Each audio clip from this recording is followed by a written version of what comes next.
Instructions. You will hear a number of different recordings, and you will have to answer questions on what you hear.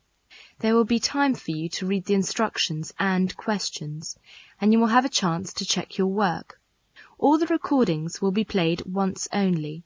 The test is in 4 sections. Write all your answers in the listening question booklet.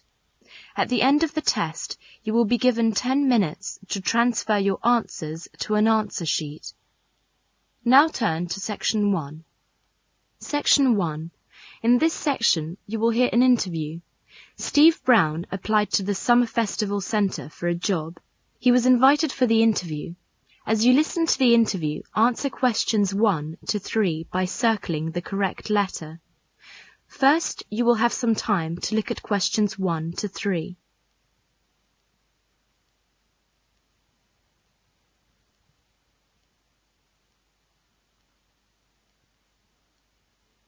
Now listen to the interview and answer questions 1 to 3.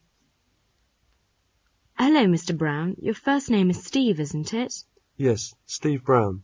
Would you tell me how old you are? I'm 22. And what do you do? Nothing at the moment, but I'm going to start teaching in September. I see. So, why have you applied to the Summer Festival Centre for this job? Because I enjoy meeting with people. Can you cook? Yes, I'm quite good at cooking. Have you got a driving licence? Yes, I passed my test 4 years ago. What is your favourite sport? I like many sports, such as swimming, tennis, football, but my favourite sport is cycling. Are you able to play any musical instruments? Yes, I can play not only the piano, but also the guitar. It sounds fine. Would you like to ask any questions? Yes, I'd like to know how long the festival will last. 4 weeks. And can you tell me how much the salary is? Yes, it's £100 per week. Steve was employed by the Summer Festival Centre and earned some money.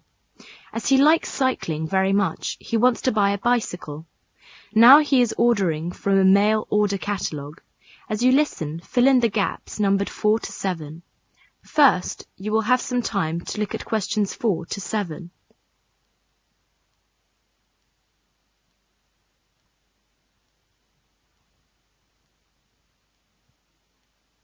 Now listen carefully and answer questions 4 to 7.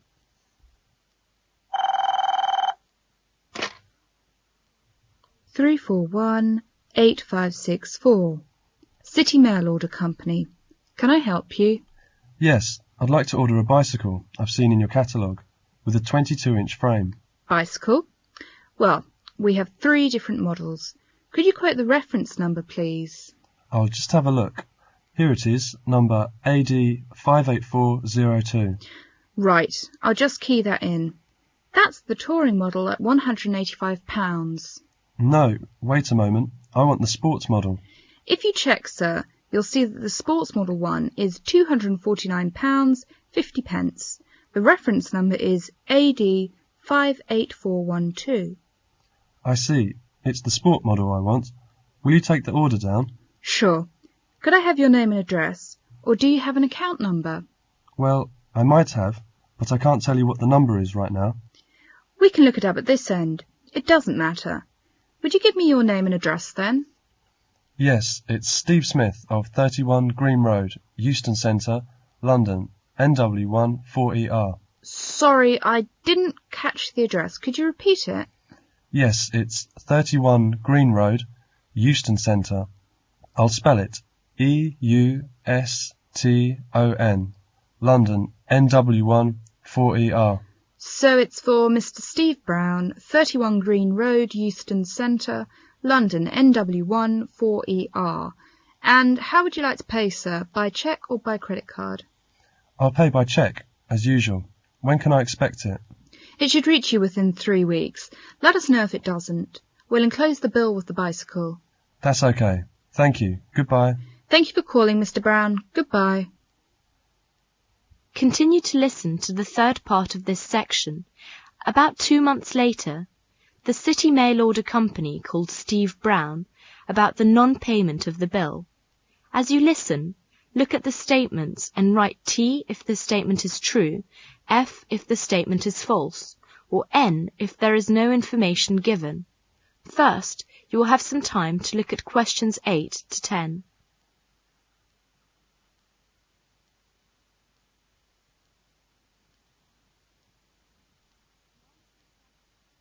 Now listen carefully and answer questions 8 to 10.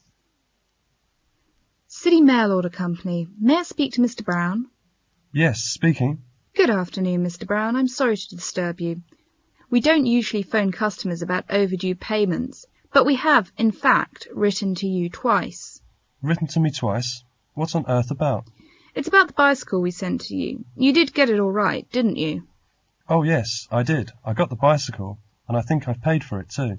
Sorry, Mr. Brown. We haven't received a cheque from you. That's why I'm calling. No, I didn't pay by cheque. I asked my bank to make a transfer. Well, there may have been a slip at our end, but according to our records, nothing's come in. Could I ask you to check with your bank and let me know exactly when the remittance was made? You know, date, which bank, how it was transferred, and so on. I'm sure we'll be able to trace it then. OK, I'll do that. Yes, I think I've got your bill somewhere. We could send you a duplicate if you like. Oh yes, would you do that? Then I'll look into it right away. I'm sure you can sort it out. Right. Then we'll get a notification from you. From me or my bank? I'll see to it. Goodbye then. Thanks, Mr. Brown. Goodbye. That is the end of section 1. Now you will have half a minute to check your answers.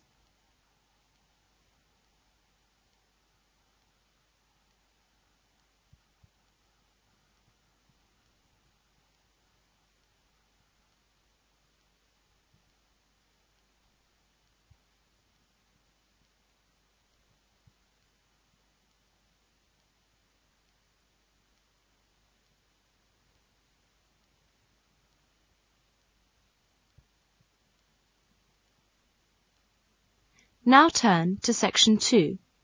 Section 2. The Student Union is having a meeting to discuss how to help the community. As you listen, complete the summary by writing no more than 2 words on each line. First, you will have some time to look at questions 11 to 14.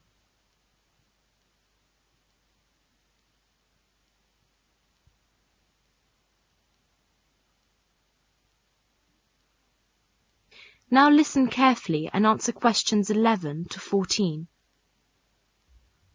May I have your attention, please? We're going to start the meeting now.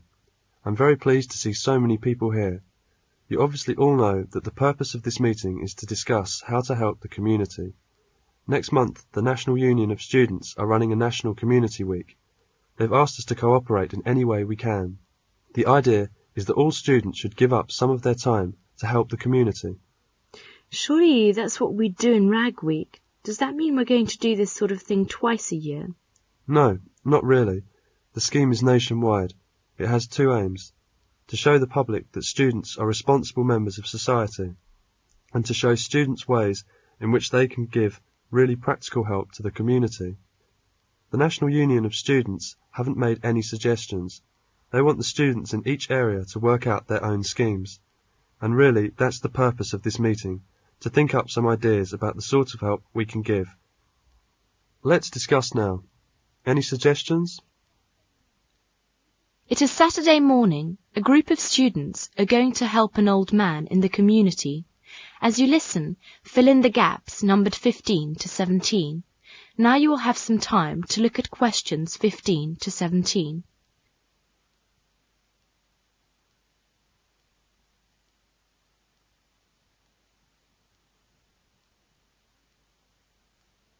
Now listen carefully and answer questions 15 to 17. Where is Milkman Street? Is it far?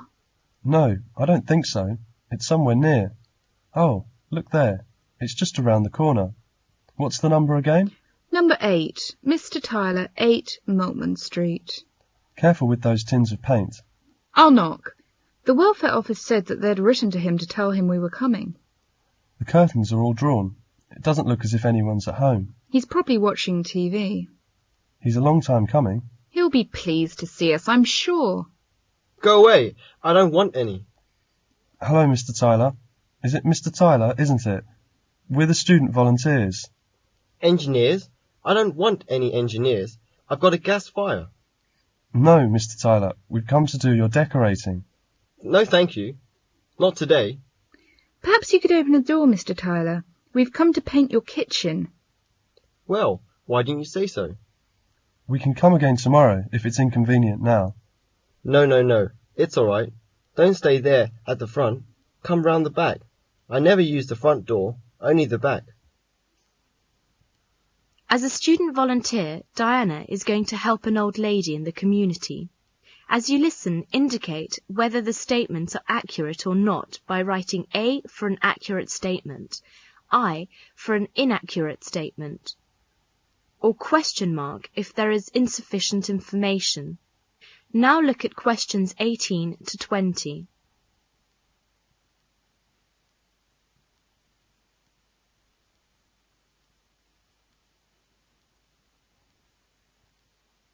Now listen and answer questions 18 to 20. Who is it? It's the student volunteer. Hello, you're the student volunteer, aren't you? Yes, good afternoon. The welfare office told me to come here. My name is Diana. Yes, they wrote to me about this. Come in, please. There, isn't that nice and comfy? That's lovely, dear. And warm too. It's really cosy in here. I wish I could get about a bit more, like you young people. I could go out and see my son and my grandchildren. They live in Edinburgh, you know. I don't see them often. My son has got a lot of work. I used to go out to work. That was after my husband died. Never worked when I was married, though. No? No, never. He used to say a woman's place is in the home. Yes, life's like that. I'll just dust these photos. That's him, the one in the middle of the front row. His moustache was lovely. That was taken when he was in the army. He looks very smart. Yes, he was. I can remember it as if it were yesterday. Well, there we are. I want you to read a book to me. You know my eyes are not very good now. Where is the book? It's on my desk. It is Little Dorrit by Dickens. You know the bit I like? It's on page 201. It describes Little Dorrit's love for her father. Ah, yes, here. She never left him. Nice and comfortable? Here, put this shawl around your shoulders. My husband used to read this book to me. She never left him all that night, as if she had done him a wrong which her tenderness could hardly repair. She sat by him in his sleep, at times softly kissing him. That is the end of section 2. Now you will have half a minute to check your answers.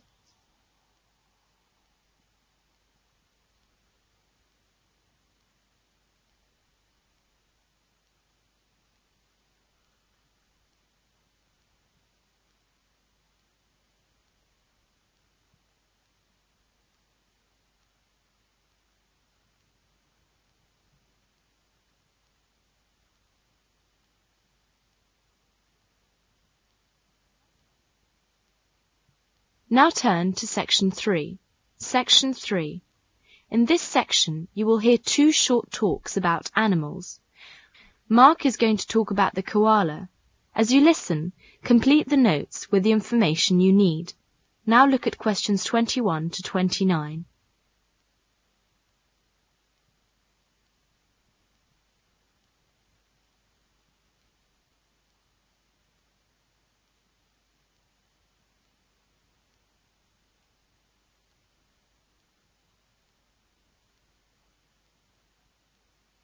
Now listen to the first talk and answer questions 21 to 29.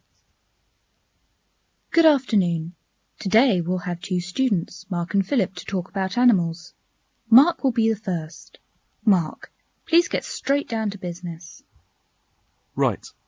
As you know, Australia has many unique species of animals due to its long geographical isolation, such as kangaroos, wallabies, koalas, wombats, dingoes, possums, platypuses, spiny anteteras, and so on.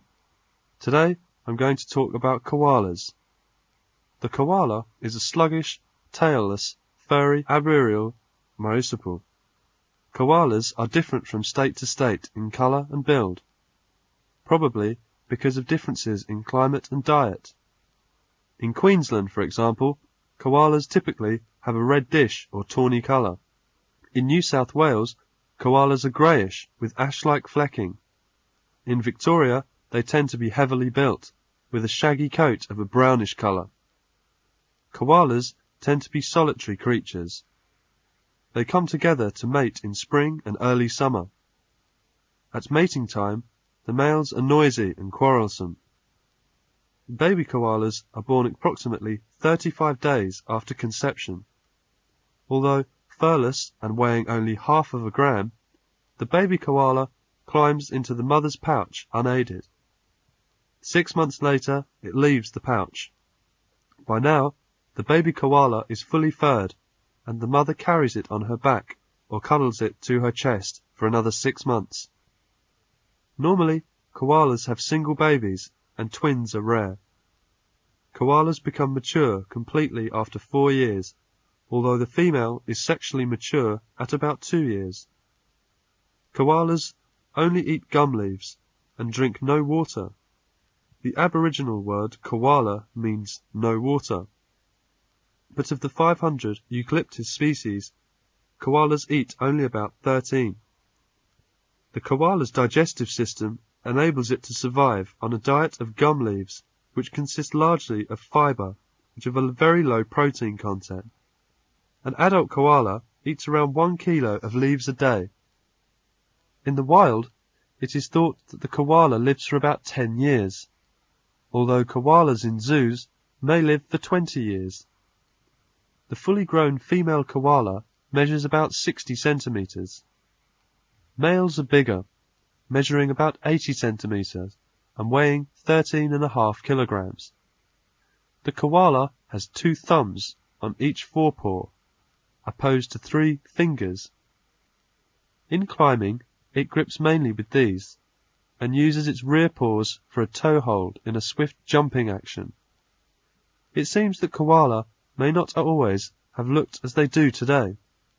A recent discovered fossil jawbone indicates an animal almost twice the size of today's typical koala.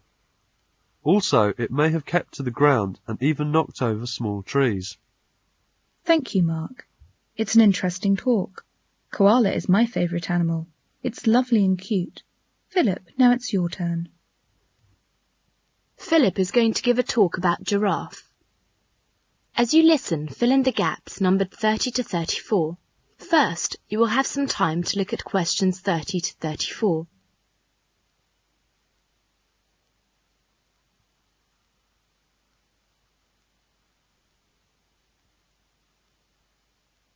Now listen to the talk and answer questions 30 to 34. Mark has talked about a small animal. I'm going to give you a talk about a very big one. It's the giraffe, a tall, long-necked, spotted ruminant. Male giraffes are usually about 6 meters tall.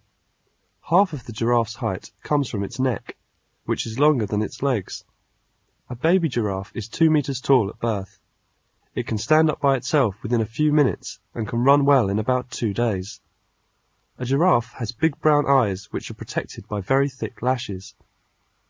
Since it lives in parts of Africa which are usually dry with a great deal of dust, the lashes are an important source of protection. It can also cover its nostrils in order to protect its nose. It has 2 short horns on its head.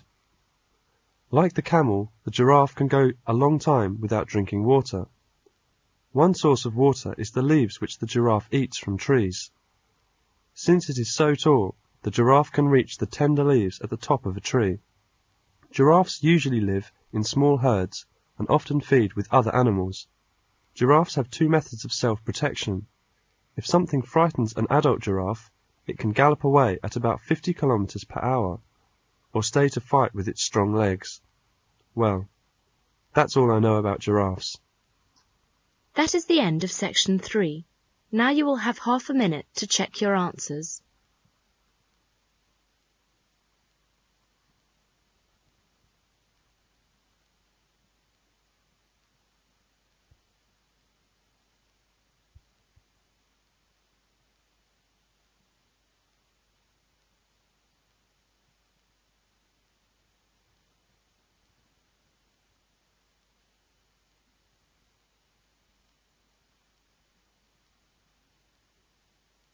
Now turn to Section 4. Section 4. In this section, you will hear a conversation about paper and its use. As you listen to the conversation, answer questions 35 to 42 by writing no more than 3 words for each answer. First, you will have some time to look at questions 35 to 42.